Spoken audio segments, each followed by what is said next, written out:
Chilli பண்ணுறதுக்கு 1/2 kilo chicken clean பண்ணி எடுத்து வச்சுருக்கேன்.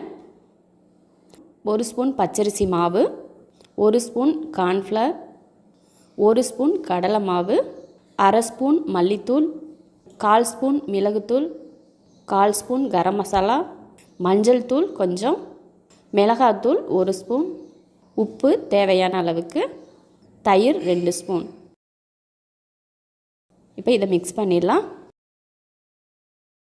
மிக்ஸ் பண்ணிவிட்டு ஒரு 1/2 ஸ்பூன் அளவுக்கு இஞ்சி பூண்டு பேஸ்ட்டு சேர்த்துக்கலாம். அதையும் சேர்த்துட்டு நல்லா மிக்ஸ் பண்ணி எடுத்துடலாம்.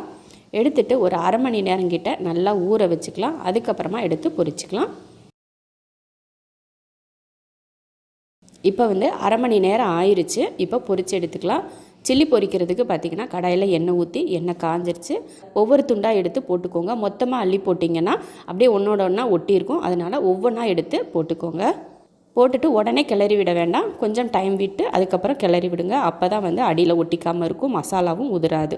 இது போல் நல்லா பொரிஞ்சு வரவும் நல்லா கலர் மாதிரி வரும் பார்த்திங்களா. அந்த மாதிரி வந்ததுமே கடைசியாக கருவேப்பிலை கொஞ்சம் போட்டு எடுத்துக்கோங்க. நல்ல கருவேப்பிலையோட மனம் அந்த சில்லியில் இருக்கும். ரொம்ப சூப்பராக இருக்கும் நம்ம சாப்பிட்றப்ப மனமாக. அதனால தான் இப்போ எடுத்தாச்சு சில்லி.